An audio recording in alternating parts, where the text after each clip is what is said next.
Friends, आपके लिए मैं फिर से एक नई कथा लेकर आई हूँ। यह कथा एक कुम्हार का है।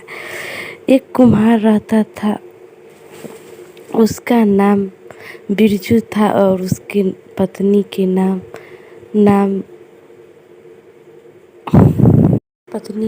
मीना थी। वह दोनों पति पत्नी एक साथ बर्तन बनाती था और अपना पति के साथ हाथ बढ़ाता था। उसकी सास को अच्छी नहीं लगती थी। उसकी सास हमेशा जली खूटी बातें कहती थी, हमेशा अपनी बहू को बातें कहती थी। कुम्हार की पत्नी मीना ने मिट्टी की बच्चा बनाया करती थी और बिरजू मिट्टी के बर्तन बनाया करती। तो बिरजू ने अपनी पत्नी से कहा, तुम यह क्या करती हो मीना? तुम हर रोज एक बच्चे बनाती हो।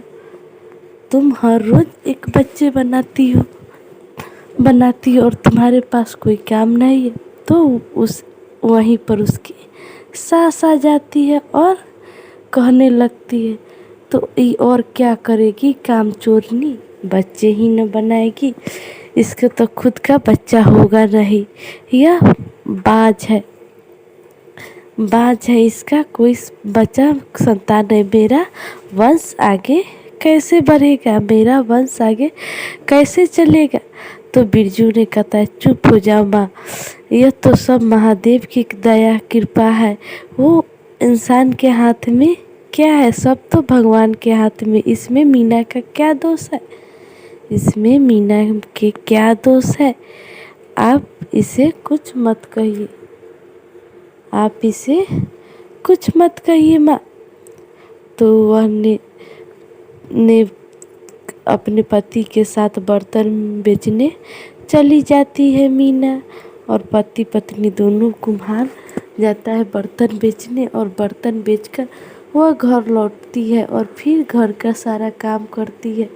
तो फिर से उसकी सास जली कुटी सुना देती है। तो फिर से बिरजू ने कहता है, माँ इसे क्यों तुम बोलती रहती हो हमेशा?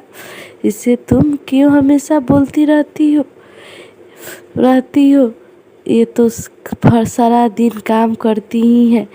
तो माँ ने कहा, चुप रहो बिरजू, तुम तो हमेशा अपनी बहू के ही पक्ष लड़ती हो। लड़ता हो, क्योंकि ये तो कुछ करती ही नहीं है, सिर्फ खाती है और भर दिन बिना मतलब का इधर उधर करती रहती है। इसके पास काम चोरनी है, ये वो उसकी सास सुनाती रहती है। तो फिर बिरजू बर्तन बेचने चले जाता है और मीना घर के काम करने लगती है। तो वहाँ उसकी सास जाकर फिर सुनाती है, तुम मर क्यों नहीं जाती, और कितना तुम हो, इतना बात मैं कहती हूँ तब पर भी सुन के तुम बाजिन रहती हो, और हमेशा उसे बच्चे के लिए ताना मारती रहती थी। तो मीना ने घर छोड़कर चली गई। बिरजू शाम को लौट कर आया और पूछा, मीना कहाँ है माँ? तो उसकी माँ ने कहा, मुझे क्या मालूम, कहीं गई होगी।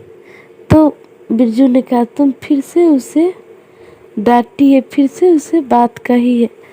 हाँ, मैं कहाँ हूँ, काम तो करती कुछ नहीं है, तो कहीं चली गई है, मैं बोली हूँ तो भले मर जाए तुम्हारा दूसरी शादी मैं करा दूंगी, क्योंकि वह मुझे वंश देगा और मेरा वंश आगे बढ़ेगा।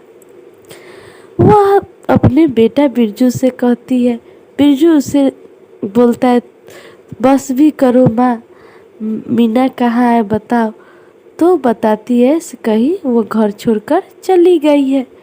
तो वहाँ जाती है, वह खोजते खोजते जाती है और मीना कहीं नहीं मिलती है। तो वो वापस लौटकर आ रहा होता है, तब उसे दिखाई देता है एक मंदिर। उसी मंदिर के सीढ़ी पर मीना बैठकर रो रही होती है। तब वह बिरजू देखता है तो पूछता है, चलो तो वो कहा, मैं क्यों जाऊँ घर, फिर जाऊँगी फिर सासू माँ मुझे ताने और बातें कहेगी, क्योंकि मुझे मर ही जाना अच्छा है। महादेव की कृपा से मुझे कोई संतान है, तो इसमें मेरा क्या दोष है, इसमें मेरा क्या दोष है। तो बिरजू से कहता है, देखो मीना, मैं तुमसे बहुत प्रेम करता हूँ, तुम्हारा कोई दोष नहीं है, भगवान की मर्जी, मुझे बच्चा नहीं हुआ तो इसमें क्या दोष है, चलो घर चलते हैं। तो मीना और बिरजू वहाँ से उठकर घर चले गए और घर जाकर वह सो रहा है खाना वाना खाकर, तो उसे बच्चा के रोने की आवाज़ बिरजू के सुनाई देता है। तो बिरजू उठता है और सुनता है, और बिरजू उठता है उसके साथ साथ उसकी पत्नी भी उठती है और वह बच्चे के रोने की आवाज़ सुनते हैं। किधर से बच्चा के रोने की आवाज़ आ रहा है। तो बिरजू अपनी पत्नी से कहती, तुम्हें मीना कुछ सुनाई दे रहा है, बच्चे के रोने की आवाज़? तो मीना कहती है, हाँ मुझे सुनाई दे रहा है, क्योंकि यहाँ तो आसपास में कोई गांव भी नहीं है, घर भी नहीं, तो यह बच्चा किसका रो रहा है? बिरजू कहता है, चलो चल कर देखते हैं। तो मीना कहती है, सो जाओ, कोई बच्चे के अपना चुप कराने आया होगा। तो दोनों सो जाती है। तो फिर उसे रोने की आवाज़ सुनाई देता है और वो बच्चा चुपाता ही नहीं है। तो बिरजू और मीना दोनों निकलकर घर से बाहर गए, तो देख रहा है सो बर्तन से आवाज़ें आ रहा है, मिट्टी के बर्तन से आवाज़ें आ रहा है। तो वह मिट्टी के बर्तन के पास गया, वह मिट्टी के बर्तन में देखा तो बच्चा के रोने की आवाज़ आ रहा है, बच्चा के क्या आवाज़ आ रहा है। तो मीना ने उस बच्चों को निकाला और अपने गोद में लिया। बच्चा चुप हो गया और इधर उधर बिरजू देखा तो वहाँ पर कोई नहीं था। तो कहा, मिट्टी के बर्तन से बच्चा, मिट्टी के बर्तन हमें बच्चे दिए हैं। वह मीना और उस बिरजू दोनों बहुत खुश थे क्योंकि मेरे सुनी हुई गोद को भगवान ने भर दिए हैं। मुझे मिट्टी के बर्तन, मुझे संतान दिए, मुझे बच्चा दिया है, अब मुझे कोई बात नहीं कहेगा। और वो बच्चा लेकर अपने घर में चली गई।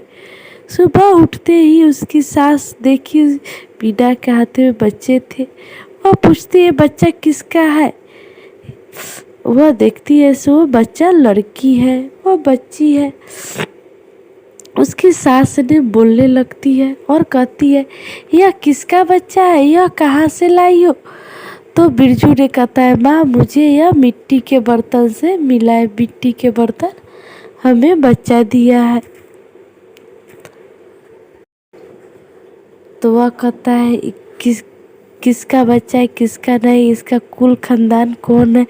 वह बहुत कहने लगती है। इसकी माँ, बिरजू के माँ ने, वह बहुत जल्दी खोटी सुनाती है क्योंकि वह लड़की रहती है। मुझे तो बस चलाने के लिए लड़का चाहिए, बल्कि लड़की नहीं।